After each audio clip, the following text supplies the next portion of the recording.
This is Carl at National RV Detroit. I'm going to walk you through this 2025 Intech Soul Rover, and the model is a Horizon.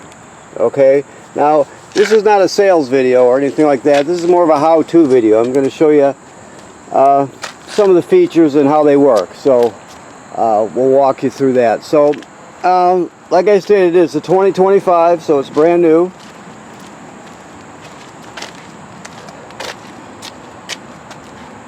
We start right at the door side rear. First thing we'll see is there's a gas hookup right here with a quick connect fitting to hook up a gas line, an LP line. Alright. So, when I slide this out, this is a griddle. The actual griddle top is in the other compartment on the other side, still wrapped up. Okay. You also get this quick connect here. That is the other end of this quick connect here. That's how you connect this griddle, excuse my camera work, this griddle to the LP system here. Okay. You also have this cooler, which is it's 12 volt, and let me just open it up for you here. I can do it with one hand. Okay.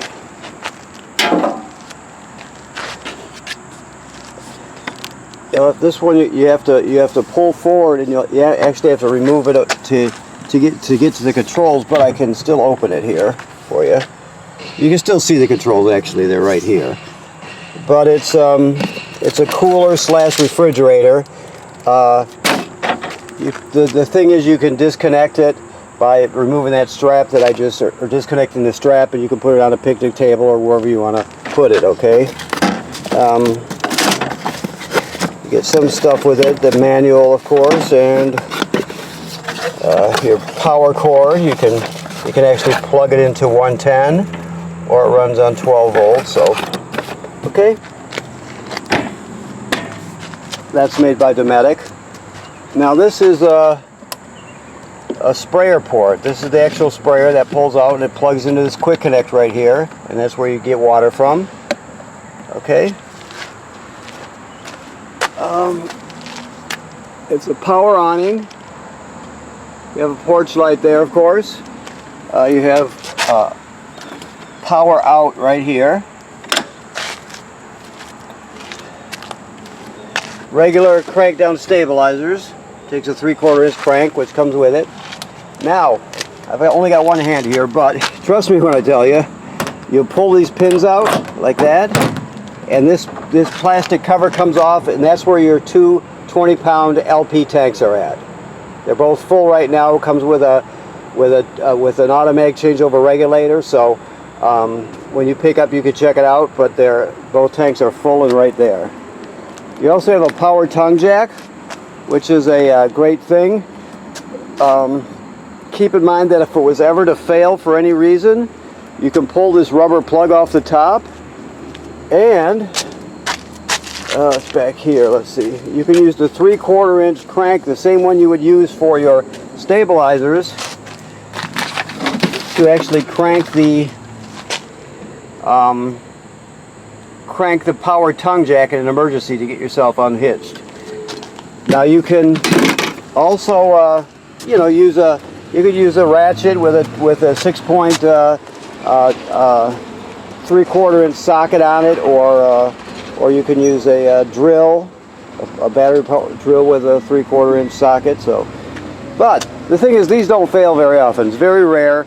But in the case it gets damaged somehow, you can still crank it manually to get yourself hitched and unhitched. Okay. All right. So this is a vent for your battery compartment. The battery is stored inside, so that's the vent for it.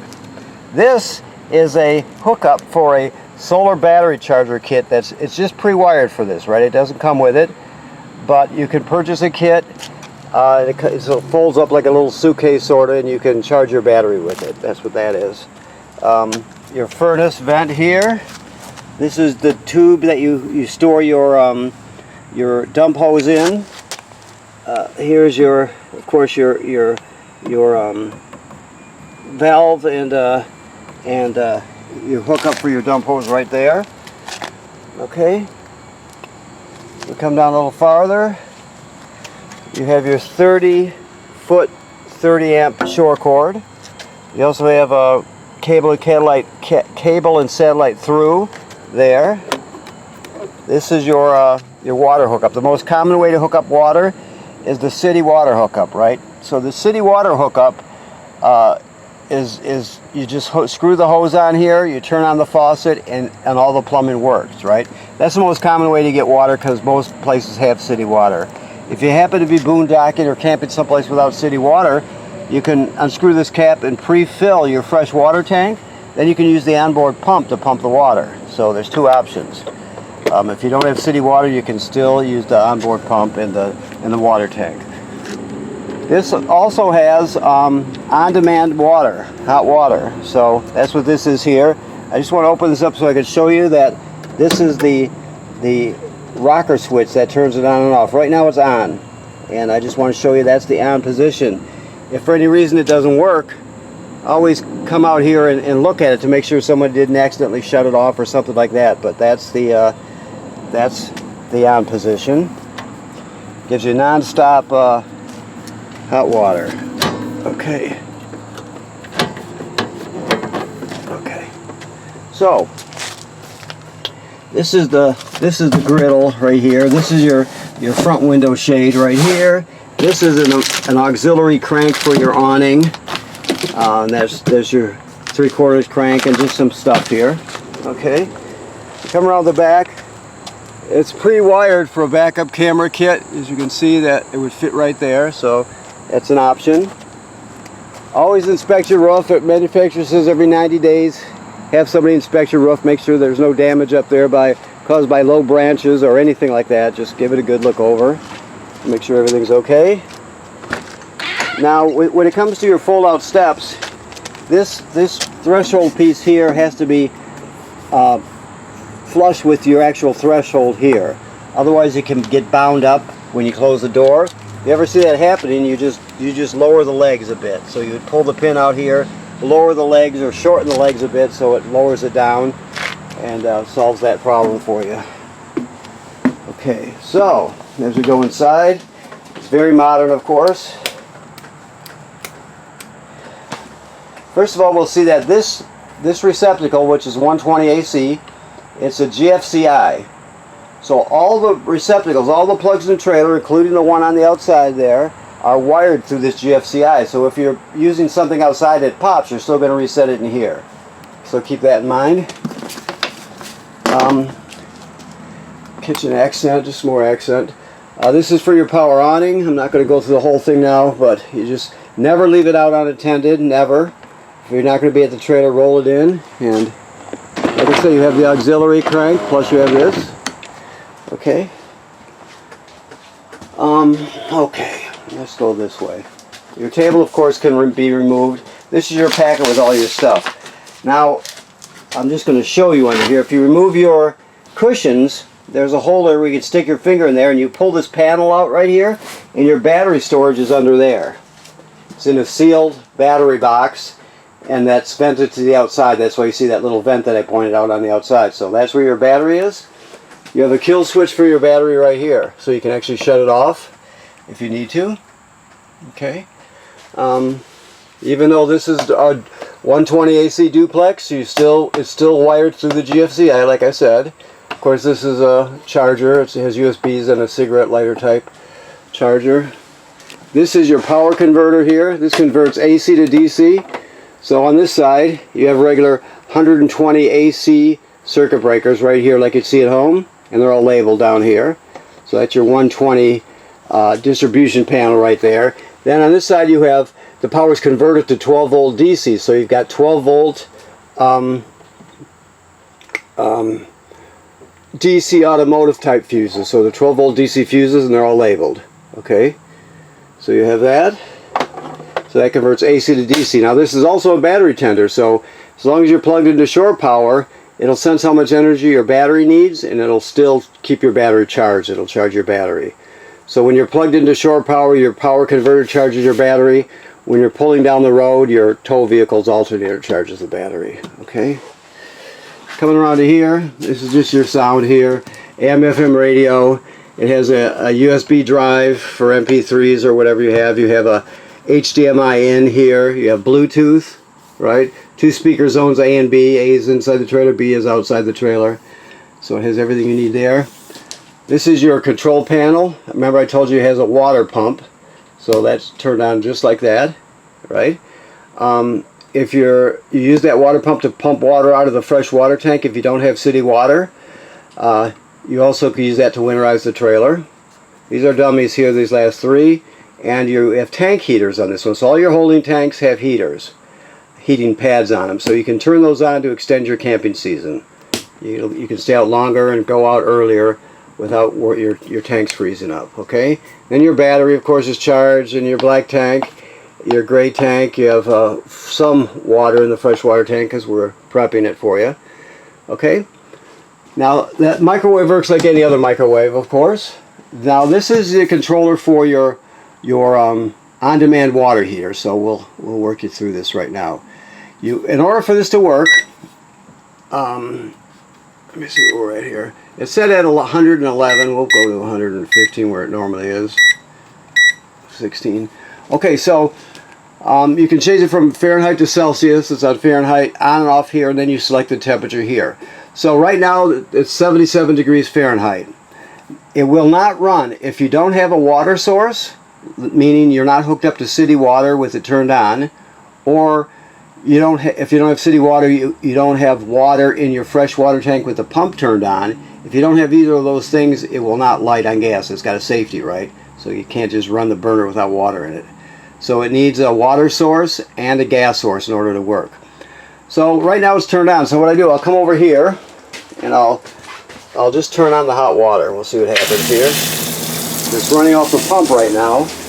You can see right here, it's heating up here. Just give it a second.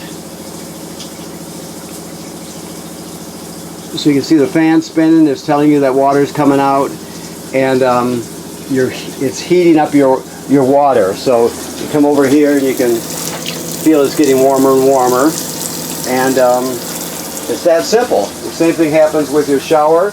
You can see the flame is showing, and it's up to 116 already. So it's already reached temperature. It's nice and warm.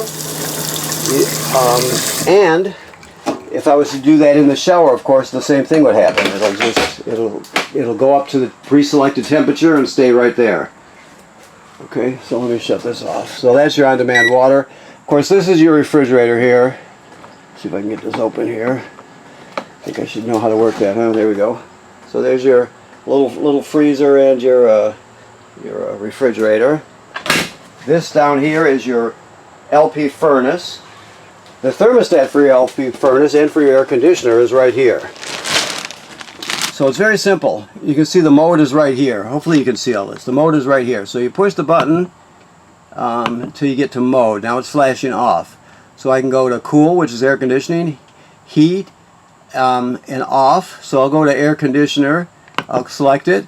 I'll go to auto low because it's very small. So auto low, I'll select it, and it'll turn on like that. Okay. Let me just shut it back off now. So to shut it off, and I can select temperature there too if I keep turning the knob. But I'll go back to select, and I'll get to off, and off it goes. Same thing with the furnace. The furnace lights the same way automatically, and you don't have to light anything at all. It's all automatic. All right. When it comes to your cooktop, you're just going to, I don't know if he's got the gas all, he must have it turned on because I was using the water heater. So you're just going to go to light, depress it. Now anytime, if the water tanks have been, or I'm sorry, the LP tanks have been mounted and dismounted, there'll be an air bubble in the line. You can see it's lit right there. So you always got to work past that if you just installed the tank, so keep that in mind. Once you've done that, though, it'll light immediately, just like it did. So you have your 2 gas burners. All right, let's see what else we have.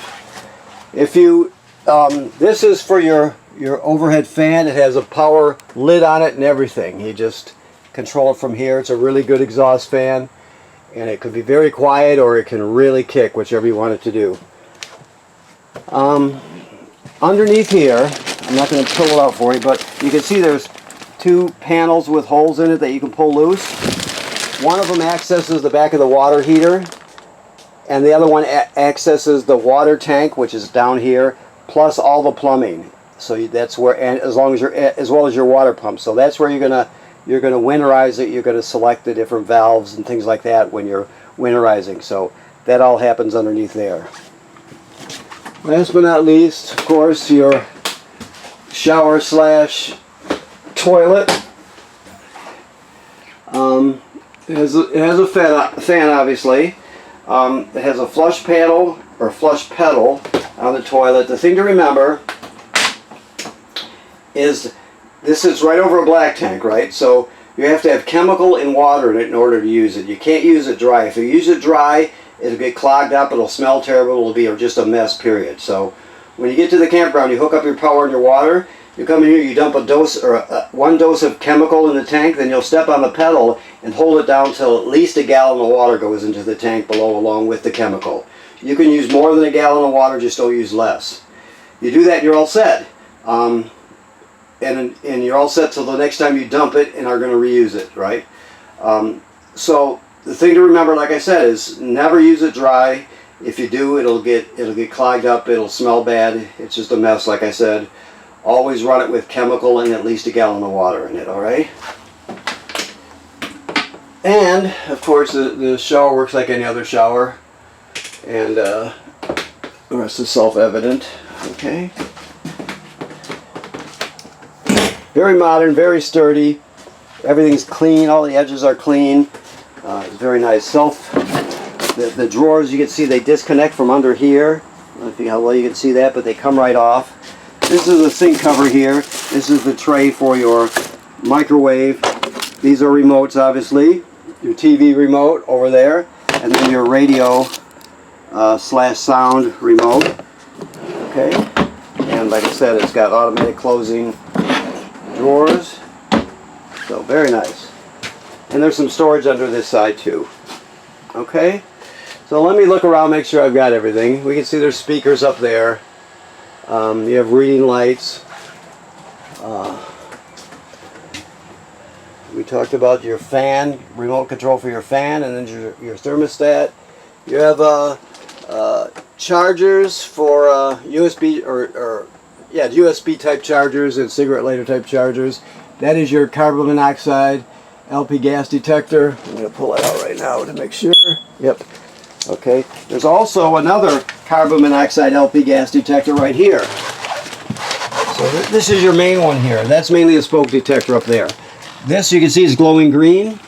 If it's not glowing green, get it serviced. So if you look at it, there's no pilot light lit, and you push the button, and nothing happens. It's going to go through 2 tests now. That one was for LP. This one is for carbon monoxide, and then it'll go through low battery 4 times, and you're all set back to green. If you noticed it beeps slow 4 times, that'll tell you if your battery's low.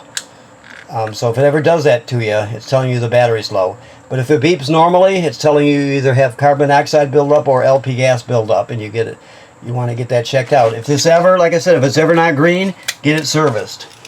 And for smoke detector, you use the one up there. So that's the carbon monoxide LP gas detector, and the rest of it is just storage. Self-closing, very nice. Okay, so I think we've got it here. Let me make sure I covered everything. Okay, I believe so. Okay, so I want to thank you for purchasing your trailer here at National RV Detroit. Please remember what the manufacturer says about inspecting your roof every 90 days. Just give it a quick look over, make sure everything looks good, there's no damage or any problems with it. You can't see what's happening up there unless somebody goes up there and looks. So just be very careful and have somebody, if you don't feel comfortable doing it yourself, have somebody else look, but obviously be very careful, alright? And right now this is this has water in the system, so it's all set for the summer. Come winter time, you're going to have to winterize it though, so keep that in mind. Okay. Thank you very much.